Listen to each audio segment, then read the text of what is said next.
You really have to set your opinions and stereotypes aside to understand that this is a multi-billion-dollar agricultural industry. Millions of dollars are exchanging hands in Washington state, and more importantly, patients are able to get their hands on safe, clean, lab-tested products that are grown responsibly at home.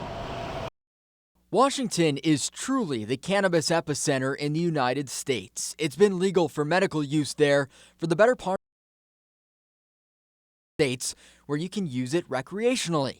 For all its beauty and vibrance, Seattle is a major hub for the cannabis industry.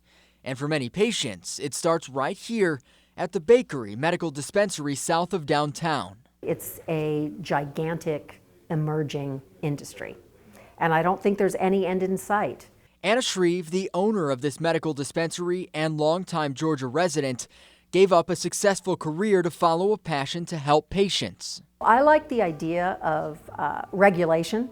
I like the idea of traceability and knowing exactly where your medicine came from. The bakery is the gold standard in Seattle. To enter this state licensed facility, you must have a medical card and an authorization from a doctor. Shreve and her staff then confirm its validity with that doctor before the patient receives medicine. There are a lot of checks and balances, and each time the patient comes in, even if they've been in 200 times, you are still scanning their ID, checking their medical authorization for the expiration dates. Some of Anna's products come from Kevin Slattery, another six-figure earner who put it aside to start CO2 Pharmaceuticals, a very small company yet to make money, producing cannabis oil for patients in Washington. You know, I get goosebumps every time I talk about them.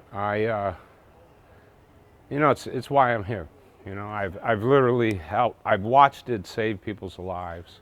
A lifelong cannabis user, recreationally and medically, That's when I pick them. Slattery is a ground-up, grassroots, beginning-to-end producer. Terpenes aid in the delivery of the medicine. From the plants upstairs to the extractor downstairs, Slattery creates a high-quality cannabis oil, This is a finished product.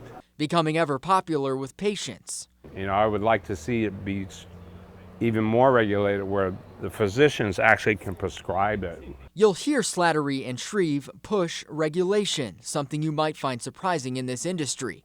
But they say appropriate restrictions help it grow, raise the quality, and protect the patient. What gives the industry sometimes a bad rap is the lack of regulation, the lack of oversight. But they'll both also tell you overregulation stifles the industry. It grows the black market, keeps patients from the product.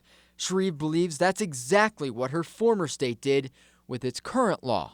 It would be really naive for Georgia to think that there isn't millions of dollars trading hands right now in Georgia.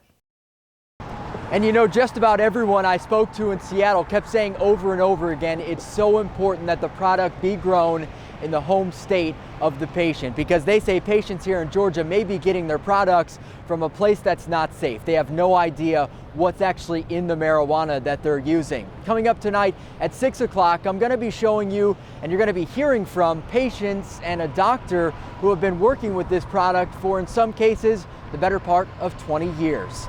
In Atlanta, I'm Chris Hopper, 11 Alive News.